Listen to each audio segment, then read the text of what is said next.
চাচা দাঁতের ওষুধ নিয়ে এসে জিজ্ঞেস করে দেখি কি কয় চাচা। আসসালামু আলাইকুম। এটা কি ওষুধ লইছেন? দাঁতের ওষুধ একটু দেন তো দেখি খায়া দাঁত চাবো নাকি। এটি কত বছর ধরে এই ওষুধটা বানান? ওইটা ভিডিও করো না। কোন সমস্যা নাই কোন? সমস্যা বহুত ছাড়া আছে, হাজার হাজার ছাড়া, হ্যাঁ হাজার হাজার ছাড়া আছে। তাও তো একটু বলেন কত কত বছর ধরে বানিয়ে গেছেন? তোমার রাস্তা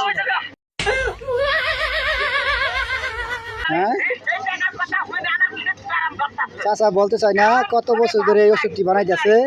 এই যে আমার হাতে একটু দিয়েছে, এই যে আমার দাঁতটি সাফ করার জন্য। এই যে চাচা এখন কি করতেছে, পাতা দিয়ে রাখতেছে এই ওষুধগুলো এখন বানাবে।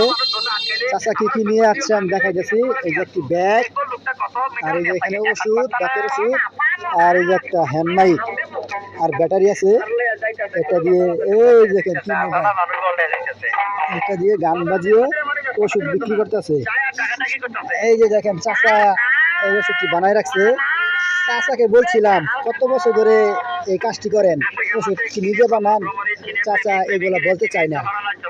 এই দেখেন চাচা কিভাবে ছিঁড়ে ছিঁড়ে কাগজ রাখতেছে। এই যে ওষুধ আমাকে দিয়েছে দাঁত মারানোর জন্য।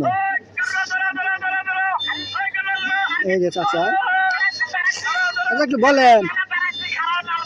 আচ্ছা চাচা রাগ করছে? চাচা রাগ করতো না।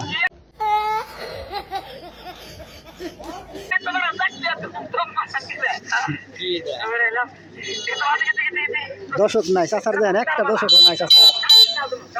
একজন আছে মুরব্বী। ভালো আছেন? ওষুধ নিবেন? দাঁত কি শ্বাস হবো? পরিষ্কার হবো? আচ্ছা দিয়া দেখতেছি। আরেকজন আছে ওষুধ নেওয়ার জন্য। দাদা ওষুধ নিবা?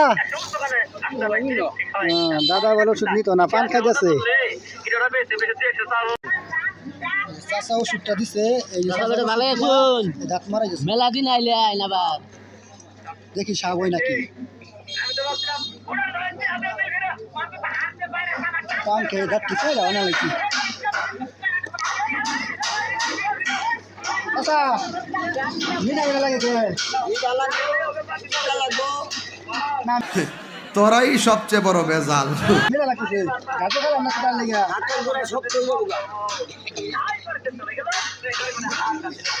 দাঁতের গুঁড়া বলে শক্ত হয়ে যাবো গা এই ওষুধ দিয়ে। দেখি